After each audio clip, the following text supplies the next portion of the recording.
जय हिंद प्यारे साथियों।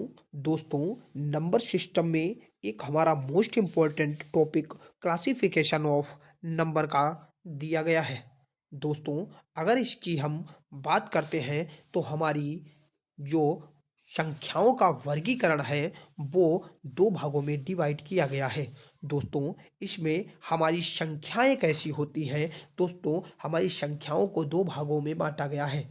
सबसे पहले दोस्तों, real number and imaginary number. दोस्तों, हिंदी अनुवाद कर लें तो वास्तविक संख्या और काल्पनिक संख्या। दोस्तों, वास्तविक संख्या क्या है और काल्पनिक संख्या क्या है, और दोस्तों उन्हीं के बारे में हम चर्चा करने वाले हैं। दोस्तों जो वास्तविक संख्या है, अगर इसकी डेफिनेशन की बात कर लें, इसकी परिभाषा की बात कर लें, तो दोस्तों जो संख्या लिखी जा सके उसे हम वास्तविक संख्या कहते हैं।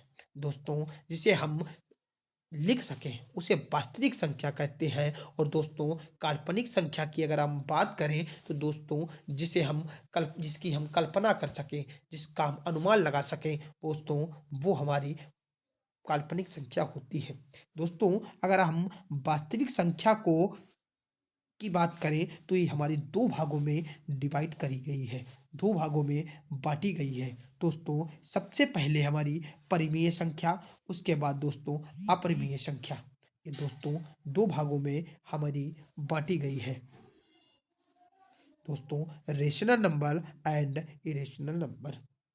दोस्तों, बात करते हैं परिमेय संख्या की। तो व्हाट इज द परिमेय संख्या? परिमेय संख्या है क्या? दोस्तों, जो संख्या हमारी पाँच बटे पाँच बटे दोस्तों हमारी तीन लिख सकते हैं, या दोस्तों आठ बटे एक, या दोस्तों पाँच पाँच, या फिर दोस्तों बाईस बटे सात जो हम लिख दें, वो दोस्तों हमारी परिमेय संख्या है। दोस्तों, परिमेय संख्या हमारी पाँच बटे तीन, आठ बटे एक, 555, बाईस बटे सात, चार, या माइनस का तीन दोस्तों भी हो सकती है। दोस्तों, अगर हम बात करें अपरिमेय संख्या की, दोस्तों परिमेय संख्या हमारी हो गई। अगर बात करें अपरिमेय संख्या की तो दोस्तों रूट में दो, रूट में तीन, रूट दो बटे तीन। अभी तक दोस्तों हमने बात की है कि जो संख्या रूट में होती है उसे हम अपरिमेय संख्या कहते हैं, लेकिन आप दोस्तों गलत हो। ये बात बिल्कुल गलत है। दोस्तों, आपने पाई, दोस्तों आप बताइए कि पाई हमारी परिमेय संख्या है या परिमेय? पाई हमारी दोस्तों परिमेय संख्या है या परिमेय? तो दोस्तों आपके कहानुसार होगा कि पाई परिमेय संख्या है, क्योंकि पाई का मान 22/7 होता है। अगर इसे हम डिवाइड करते हैं तो 3.14 डॉट डॉट डॉट तक होता है। दोस्तों, अगर हम 22/7 की बात करें तो दोस्तों ये हमारी परिमेय संख्या है। दोस्तों 22/7 हमारी परिमेय संख्या है। और दोस्तों 3.144 ये हमारी अपरिमेय संख्या है। तो दोस्तों पाई हमारी न परिमेय है और न अपरिमेय है। दोस्तों ये दोनों में हमारी डिवाइड हो जाती है। दोस्तों, अगर हम बात करते हैं, दोस्तों अब हम आगे बढ़ते हैं और बात करते हैं परिमेय संख्या को कितने भागों में डिवाइड किया गया है। दोस्तों, परिमेय संख्या को हम मुख्यतः तीन भागों में बांटते हैं। सबसे पहले दोस्तों पूर्णांक, उसके बाद दोस्तों हमारी भिन्न, उसके बाद दोस्तों हमारा दशमलव। ये हमारे तीन भागों में बांटा गया है।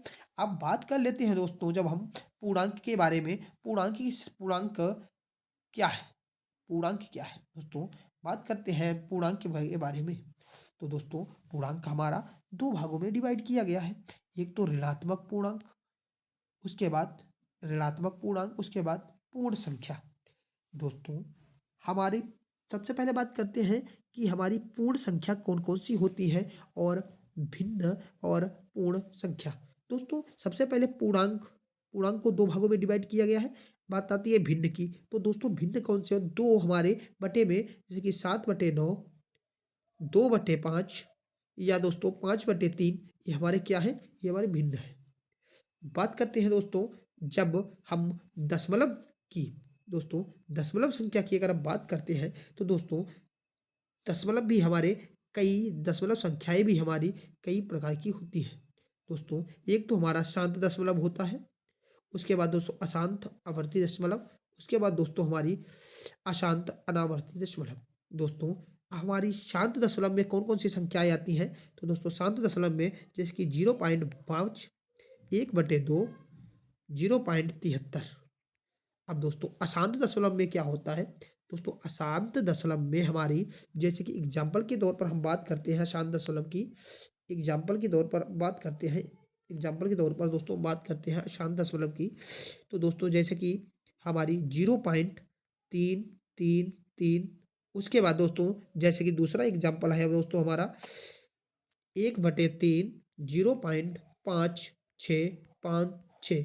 कहने का मतलब दोस्तों ये है कि अशांत दशमलव में, अशांत आवर्ती दशमलव में हमें दोस्तों संख्याएं रिपीट होती हैं। जैसे कि दोस्तों 5 और 4, 0.545454 इसी तरीके से अगर रिपीट हो रहा है लगातार, तो दोस्तों हमारा वो अशांत आवर्ती दशमलव हो जाता है।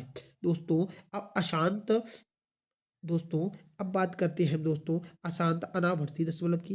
दोस्तों अशांत अनावर्ती दशमलव में दोस्तों एग्जाम्पल के तौर पर हम ले लेते हैं, उसमें दोस्तों जैसे कि हमारा √2 दिया गया है एग्जाम्पल के तौर पर, दोस्तों √2 दिया गया है। अब उसमें 1 4 1 4 या 1 4 4, उसमें आगे कोई संख्या रिपीट ना हो, वो दोस्तों हमारा अनावर्ती, वो हमारा अशांत आवर्ती अनुवर्ती दशमलव हो जाता है। बात कर लेते हैं दोस्तों अपनी, अब हम पूर्णांक के बारे में। तो दोस्तों पूर्णांक क्या होता है?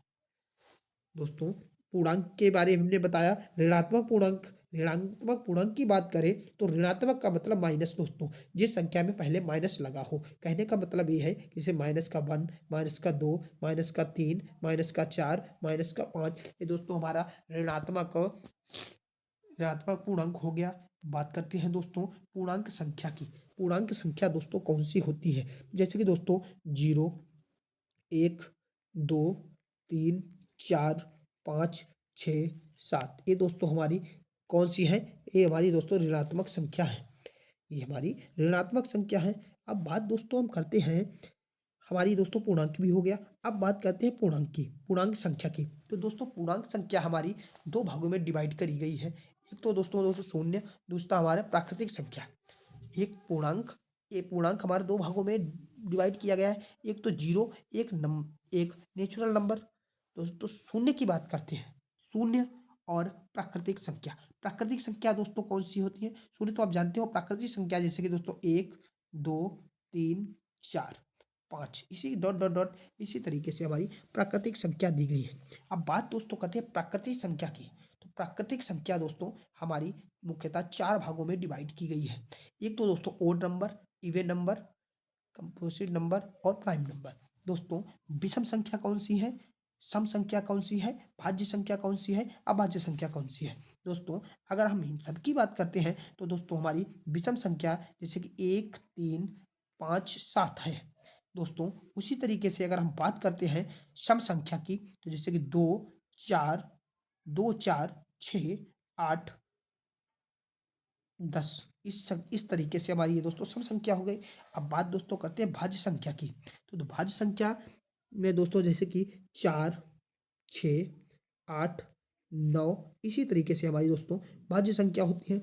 अब दोस्तों बात करते हैं अभाज्य संख्या की, जैसे कि 2, 3, 5, 7 डॉट डॉट डॉट 11 तक, ये दोस्तों हमारी भाज्य संख्या है। बात करते हैं दोस्तों, इसी तरीके से आप हमारा संख्याओं का वर्गीकरण के बारे में समझ चुके हो। मुख्यतः यही, इसी से प्रश्न हमारी हर परीक्षा में बनने वाले हैं, चाहे वो रेलवे की हो, चाहे यूपीएसएससी की हो, चाहे एसएससी की हो, या फिर यूपी पुलिस कांस्टेबल की हो, या यूपीएसआई की हो। थैंक्स फॉर वॉचिंग, मिलते हैं नेक्स्ट वीडियो में।